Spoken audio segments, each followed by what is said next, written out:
ಅಣ್ಣ ಯಾವ್ದು? ನಾವು ಇಲ್ಲಿ ಹಂದಿಗುಟ್ಟೆ. ಓ ಹಂದಿಗುಟ್ಟೆ ಹೋಗಲ್ಲ ಲೊಕೇಶನ್ ಅದು. ಯಾಕೆ ಇನ್ನೊಂದು ದೊಡ್ಡದಿತ್ತಲ್ಲ ಅವು? ದೊಡ್ಡದು ಇನ್ನ 2 ಎಲ್ಲ ಮನೇಲಿ ಅವಣ. ಹೌದಾ? ಇನ್ನು 4 ಮನೇಲಿ. ಹಾಂ, ನೀವು ವರ್ಷ ಬರ್ತಾ ಇದ್ದೀರಾ ಇಲ್ಲಿ ಜಾತ್ರೆಗೆ? ಅದೇ ಈಗ ಎಷ್ಟು 4 ಇದೆಯಣ್ಣ ಈಗ ಮನೇಲಿ 4 ಇಲ್ಲೊಂದು ಜೊತೆ 2 ಹೊಂಟಿವಿ. ಹಂದಿಗುಟ್ಟೆ ಲೊಕೇಶನ್ ಒಂದು ಭಾಳ ಹೆಸರುವಾಸಿ. ಇಲ್ಲ ಭಾಳ ಹೆಸರು ಮಾಡಿದವ್ರು ನೀವು, ಅಂದರೆ ಹಳ್ಳಿಕಾರು ಉಳಿಸ್ಲಿಕ್ಕೋಸ್ಕರ. ಹೌದು, ಎಷ್ಟೋ ಶ್ರಮ ಬೀಳ್ತಾ ಇಲ್ಲ. ಲೆಕ್ಕನೇ ಇಲ್ವಲ್ಲ ಸರ್, ಎಲ್ಲ ಇಲ್ಲ ಲೆಕ್ಕ ಬರುತ್ತೆ ಅದು. ಈಗ ಏನು ಗೊತ್ತಾ, ಈಗ ದನಗಳ ವಿಚಾರಕ್ಕೆ ಹೋದ್ರೆ ನಾವೆಲ್ಲ ಈಗಾಗಲೇ ಇದರಲ್ಲಿ 25 ವರ್ಷದಿಂದ ಮಾಡ್ಕೊಂಡ್ಬಂದಿದ್ದೀವಿ. 25 ವರ್ಷದಿಂದ ಮಾಡಿದ್ದೀವಿ. ಹೌದು, ಈಗೆಲ್ಲ ಈ ದನಿನ ಕ್ರೇಜ್ ಹೊರಟೋಗ್ಬಿಟ್ಟಿದೆ. ಇವತ್ತಿನ ಇದು ವ್ಯವಹಾರಗಳು ಇದೆಲ್ಲ ನೋಡಿ ದನಿನ ವ್ಯಾಪಾರನೇ ಬಿಡಂಗಾಗೈತಿ ಇವತ್ತು. ಹೌದಾ?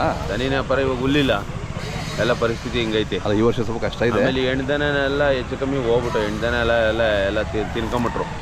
ಇವಾಗ ಹೆಣ್ದನ ಉಳಿಸಿದ್ರೆ ಹೆಣ್ದನ ಸಾಕಿದ್ರೆ ತಾನೇ. ಹೌದೌದು, ನೆಕ್ಸ್ಟ್ ಫ್ಯೂಚರ್ಗೆ ಉಳ್ಕೊಳ್ಳೋದು. ಕರೆಕ್ಟ್, ಹಂಗಾಗ್ಬಿಟ್ಟಿದೆ ಈಗೆಲ್ಲ. ಯಾರು ಸಾಕೋರಿಲ್ಲ, ಕಡಿಮೆ ಆಗ್ಬಿಟ್ಟಿದ್ದಾರೆ. ಈಗೆಲ್ಲ ಅವ್ರವ್ರ ಮನೆಗಳಲ್ಲೆಲ್ಲ ಓದಿದ್ರು ಹುಡುಗರು. ಈಗ ಏನು ಒಂದೊಂದು ತಲೆಮಾರು ಅವರೆಲ್ಲ ಹೋದ್ಮೇಲೆ ಅವ್ರು ಇನ್ಯಾರು ನೆಕ್ಸ್ಟ್ ಅವ್ರ ಮನೆಯಲ್ಲಿ ಅವ್ರ ಪೀಳಿಗೆ ಯಾರು ಇಲ್ಲ. ಕರೆಕ್ಟ್, ದನ ಕಟ್ಟೋರಿಲ್ಲ. ಸುಮ್ಮನೆ ಇವಾಗ ಹೇಳ್ಬೋದು ಹಳ್ಳಿಕಾರು ಉಳಿಸ್ತೀನಿ ಅಂತ, ಅವ್ರ ಮನೇಲಿ ಕಟ್ಟನೇ ಇಲ್ಲ ಅಂದ್ರೆ ಉಳಿಸೋದು ಎಲ್ಲಿಂದ ಬಂತು? ಅದೇ ಕಷ್ಟ ಇದೆ, ಹಂಗಾಗ್ಬಿಟ್ಟಿದೆ.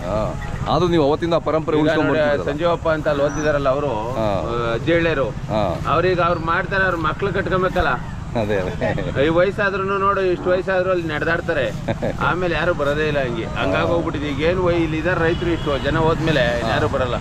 ಅದೇ ಫೋಟೋ ತೆಗೆಸ್ಕೊಳಕ್ಕೆ, ಸೆಲ್ಫಿ ಹೊಡ್ಕೊಳಕ್ಕೆ, ಮತ್ತೆ ಮಾತಾಡ್ಲಿಕ್ಕೆ 100 ಜನ ಅವ್ರೆ. ಹೌದೌದು, ಏನ್ ಹೇಳಿ, ಮಾತಾಡ್ಲಿಕ್ಕೆ 100 ಜನ ಅವ್ರೆ. ಸಾಕೋರಿಲ್ಲ. ಅದ್ರ ಬಗ್ಗೆ ಗೊತ್ತಿಲ್ದೇನೆ ಸುಮ್ಮನೆ ಕಾಮೆಂಟ್ ಮಾಡೋರು, ಮಾತಾಡೋರು ಬಹಳ ಇರ್ತಾರೆ ಬಿಡಿ. ಅದು ಎಲ್ಲ ಕಡೆ ಆಮೇಲೆ ಹುಲ್ಲಾಕರು ಸಗಣಿ ಎತ್ತರ್ಬೇಕಲ್ಲ ಹಿಂಗೆ. ಹೌದೌದು, ಸಗಣಿ ಎತ್ತಾಕಿರ್ತಾನೆ, ಸಗಣಿ ಎತ್ತಕ್ಕೆ ದನ ಮೇಯಿಸಿರ್ತಾನೆ ಬರೋದು. ಈಗ ನಮ್ಮಲ್ಲಿ 15 ರಾಸವೆ ಮೇಂಟೆನೆನ್ಸು. ಹೌದು, ಇವತ್ತಿನ ಖರ್ಚು ವೆಚ್ಚ ನೋಡಿದ್ರೆ ದನಿಗೆ ಬಹಳ ಕಷ್ಟ. ಒಂದೊಂದು ಹೆಣ್ಣು ಕಟ್ಕೊಳ್ಳೋದೇ ಕಷ್ಟ, ತುಂಬಾ ಕಷ್ಟ ಇದೆ ಸರ್. ಇವಾಗ ವ್ಯಾಪಾರಕ್ಕೋಸ್ಕರ ಇಲ್ಲಿ ಅಷ್ಟು ಜನ 10 ಜೊತೆ 5 ಜೊತೆ ಇಟ್ಕೊಂಬಂದು ವ್ಯಾಪಾರ ಮಾಡ್ತಾವ್ರ ಅಷ್ಟೇ. ಮೂಲ ಮೇನ್ ಮನೆ ಒಳಗಡೆ ಹೆಣ್ಣಸ್ಗಳು 4-5 ಸಾಕ್ಬೇಕು, ಅವತ್ತು ತಳಿ ಉಳ್ಕಂತ ತಳಿ ಅಭಿವೃದ್ಧಿ ಆಗ್ಬೋದು ಅಂತಾರೆ. ಅನ್ನ ಈಚೆ ಕರೆಕ್ಟ್ ನೀವು ಹೇಳೋದು. ತಳಿ ಅಭಿವೃದ್ಧಿ ಆಗ್ಬೇಕು ಅಂದ್ರೆ ಹೆಣ್ಣಸ ಮಡಿಕೊಬೇಕು. 2 ಮನೆಯಲ್ಲಿ 4-5 ಕೊಟ್ಟಿಗೆಲಿ ಇರ್ಬೇಕು. ಈಗ 4-5 ಕೊಟ್ಟಿಗೆಲಿ ಇರೋವು ಎಚ್ಚಪಸ್ಗಳು. ಹಂಗಾಗ್ಬಿಟ್ಟಿದೆ. ಅವ್ರ ಹಾಲು ಕರೆದು ಸಾಯಂಕಾಲದ ಅಷ್ಟೊತ್ತಿಗೆ ಅದು ರಿಸಲ್ಟ್ ಬರುತ್ತಲ್ಲ, ಹಂಗಾಗಿ ಇದು ಮಾಡ್ತೇವೆ. ಜೀವನ ಮಾಡ್ಬೇಕು ಅಷ್ಟೇ, ಹಂಗಾಗಿ ಹೋಗ್ಬಿಟ್ಟಿದೆ ಈಗೆಲ್ಲ. ಇವಾಗೆಲ್ಲ ಕುರಿ ಮರಿ ವ್ಯಾಪಾರ ಮಾಡಿದ್ರೆ ಅದರಲ್ಲೇ 100 ರೂಪಾಯಿ ಅದೇ ಸಿಗ್ತದೆ ಅಂದ್ಬಿಟ್ಟು ಅದನ್ನ ಮಾಡ್ತಾರೆ. ದನಗಳ್ದು ಲಾಸ್. ಈ ವರ್ಷ ಸಿದ್ಧಗಂಗೆಯಿಂದ ಸುಮಾರು ಲಾಸ್ ಆಗ್ಬಿಟ್ಟಿದೆ. ಗಿರಾಕಿಗಳೇ ಇಲ್ಲ, ಮಳೆ ಬೇರೆ ಇಲ್ಲ. ಹಂಗಾಗಿ ನಿಮ್ಮ ಹುಡುಗರು ಸಿಕ್ಕಿದ್ರು ಯಾರು ಸಿದ್ಧಗಂಗಿನಲ್ಲಿ? ನಮ್ಮ ತಮ್ಮ ನಮ್ಮ ತಂದೆಯವರಿದ್ರು. ನಾನು ಸಿದ್ಧಗಂಗೆ ಹೋಗಿರ್ಲಿಲ್ಲ. ಮಾಗಡಿಗೆ ನಾನೇ ಬಂದು ಊಟ ಮಾಡಿದ್ದೀನಿ. ಇಲ್ಲೇ ಊಟ ಮಾಡಿದ್ದೀನಿ. ನೀವು ಅದನ್ನ ಮನೆಯಿಂದನೂ ಕೇಳಿದ್ದೆ, ಅದು ಕೊಟ್ಟಿರ್ಲಿಲ್ಲ. ಇಲ್ಲಿ ತಗೊಂಡೆ ಅದು. ಓಕೆ ಏನು ಹೇಳ್ತೀರಾ ನೀವು? ಇವು ನಾನು 1.60 ಹೇಳ್ತಾ ಇದ್ದೀನಿ. ಚೆನ್ನಾಗಿದೆ. ಹೌದೌದು. ಇದಕ್ಕೆ 90,000 ಹೇಳ್ತೀನಿ. 90,000. ನಿಂಗೆ ನಾನು ಬೇಬಿಗೆ ಹೋಗಿದ್ದೆ ಅಲ್ಲ, ಬುಕ್ಕಕ್ಕೆ ಹೋಗಿದ್ದೆ. ಬುಕ್ಕದಲ್ಲಿ ಏನೋ ಇಷ್ಟ ಆಯ್ತು, ಅದಕ್ಕೆ ಒಂದು ಹಿಡ್ಕೊಂಬಂದೆ. ಅದು ಅಲ್ಲೇ ನೆಲಮಂಗ್ಲದಲ್ಲಿ ಹಿಡ್ಕೊಂಡಿದ್ದೆ. ಅದು ಓಕೆ, ಒಂದು ಪೇಣ ಅಂದ್ಬಿಟ್ಟು. ಎಲ್ಲಿದ್ದೀರಾ ಜವರೇಗೌಡರು? ಬನ್ನಿ, ಮಾಡ್ಕೊಂಬನ್ನಿ. Mobile number sir 9980 368259. ಎಲ್ಲ ಊರ್ನಲ್ಲೂ ಹಂಗೆ ಆಗ್ಬಿಟ್ಟಿದೆ. ಅದೇ ಕಷ್ಟ ಇದೆ. ಒಬ್ಬೊಬ್ರು ಕುಂಬ್ಳಗೌಡ ನರ್ಸೇಗೌಡ್ರು ಇದ್ರು, ಬಜ್ಜಣ್ಣ ಇದ್ರು ದಾಸಹಳ್ಳಿಲಿ. ಅವರೆಲ್ಲ ಹೋದ್ಮೇಲೆ ಈಗ ಅವ್ರವ್ರ ಮನೆಗಳಲ್ಲಿ ಎತ್ತೆ ಸಾಕೋರಿಲ್ಲ. ಏನ್ ಹೇಳ್ರಿ, 2-3 ಜೊತೆ ಎತ್ ಕಟ್ಕೊಳ್ಳೋರು ಅವರೆಲ್ಲ. ಬಂಜಣ್ಣ ಆಗಿರ್ಬೋದು, ದೊಡ್ಡ ಬಿದ್ರಕಲ್ ಚಂದ್ರಣ್ಣ ಇರ್ಬೋದು, ಅವ್ರ ಫ್ಯಾಮಿಲಿ ಇರ್ಬೋದು, ಪಟೇಲಪ್ಪ ಇರ್ಬೋದು, ಅಲ್ಲಿ ಇದ್ರಲ್ಲಿ ಗಂಗೊಂಡ ಇದ್ರಲ್ಲಿ ಅವರು ದೊಡ್ಡ ಬಿದ್ರಕಲ್ಲೇ. ಈಗ ಅಂತಾರೆಲ್ಲ ಇವೆಲ್ಲ ಹೋದ್ಮೇಲೆ ಎಲ್ಲ ಅವ್ರ ತಲೆಗಳು ಹೋಗತ್ತಕ್ಕ ಅಷ್ಟೇ ದನ ವ್ಯಾಪಾರ.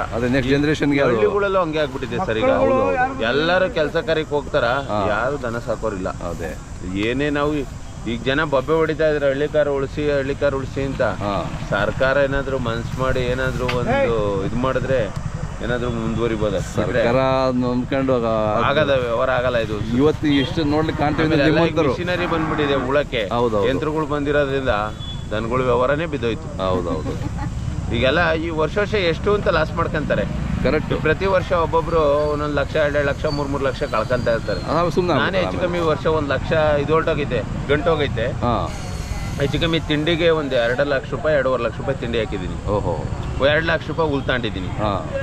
ಎಕ್ಸ್ಟ್ರಾ ಹುಲ್ದೆ 2 ಲಕ್ಷ ರೂಪಾಯಿ ಹುಲ್ ತಗೊಂಡಿದ್ದೀನಿ. 2.5 ಲಕ್ಷ ಹುಲ್ ತಗೊಂಡಿದ್ದು ನಾವು ಬೆಳೆದಿದ್ದಲ್ದೆ. ಇದೆಲ್ಲ ಎಲ್ಲಿಂದ ಸಾಧ್ಯ? ಈಗ ನಾವೆಲ್ಲ ಬೇರೆ ಕಡೆ ಸೋರ್ಸ್ ಐತೆ ತಗೊಂಬಂದು ಹಾಕಂತೀವಿ, ಎಲ್ಲರೂ ಮಾಡ್ಬೇಕಲ್ಲ, ಮಾಡೋಕ್ಕಾಗಲ್ಲ. ಈಗ ಇರೋರು ಮಾಡ್ಕೊಂತಾರೆ, ಅನುಕೂಲ ಇರೋಂಥವ್ರು ಮಾಡ್ಕೊಂತಾರೆ. ಅವ್ರಿಗೆಲ್ಲ ಒಂದ್ ಕಡೆ ಆದಾಯ ಇರ್ತದೆ, ಖರ್ಚಾಗ್ತದೆ. ದನಿನಲ್ಲೇ ಉಡಿಸಿ ದನಿನಲ್ಲೇ ಬೆಳೆಸ್ಬೇಕು ಅಂದ್ರೆ ಎಲ್ಲಿ ಸಾಧ್ಯ? ಸಾಧ್ಯನೇ ಇಲ್ಲ. ಅವಾಗ ಒಳಗಡೆ ಬರ್ತದೆ ಅಕೌಂಟು. ಹಂಗಾಗಿ ಭಾಳ ಕಷ್ಟ ಆಯ್ತು.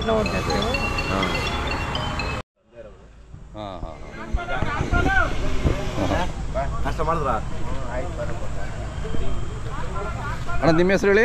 ನಮ್ಮ ಹೆಸರು ರಾಜಣ್ಣ ಸರ್. ಯಾವ ಕಾಲದಿಂದ ನೀವು ಇದು ಕಟ್ಟೋದು, ಹೋರಿಗಳು ಕಟ್ಟೋದು? ನಾವು ನಮ್ಮ ತಾತ ಮುತ್ತಾತನ ಕಾಲದಿಂದ ಹೋರಿ ಕಟ್ತಾ. ಅಂದಿಗುಟ್ಟೆ ಅವರು ಅಂದ್ರೆ ಹೆಸರುವಾಸಿ. ಹೆಸರುವಾಸಿ ಅದೇ.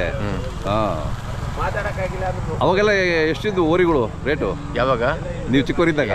ಚಿಕ್ಕವರಿದ್ದಾಗೆಲ್ಲ ನಮ್ಗೆ ಅವಾಗೆಲ್ಲ ಒಂದು 40, 20 ಸಾವಿರ 30 ಸಾವಿರದ ಒಳಗಡೆನೆ ಸರ್.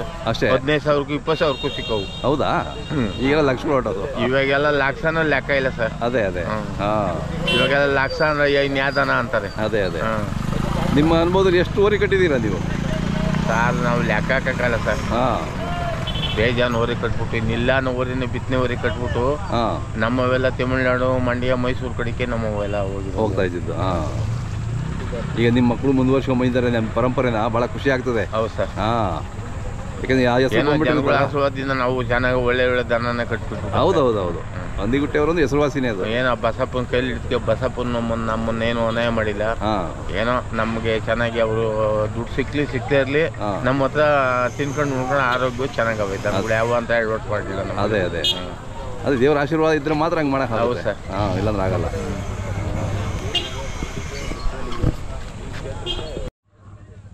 ಈ ಮನೆಗೆ ಎಷ್ಟು ಇನ್ನು?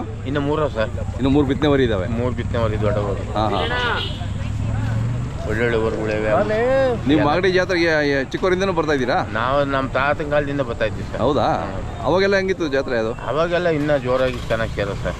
ಈಗ ಜಾಗ ಕಮ್ಮಿ ಆಗೋಯ್ತಲ್ಲ? ಜಾಗ ಕಮ್ಮಿ ಆಯ್ತು, ಜಾಗನೂ ಕಮ್ಮಿ ಆಯ್ತು, ಜನ ದನ ಕಟ್ಟೋದು ಕಮ್ಮಿ ಮಾಡಾಕ್ಬಿಟ್ರು ಸರ್. ಅದೇ ಅದೇ. ಇವಾಗೆಲ್ಲ ಈ ಸೀಮೆ ದನ ಕಟ್ಟೋದು ಚೆನ್ನಾಗಿ ಸುಲಭಾಗೋದು. ಹೌದೌದು, ಕರೆಕ್ಟ್.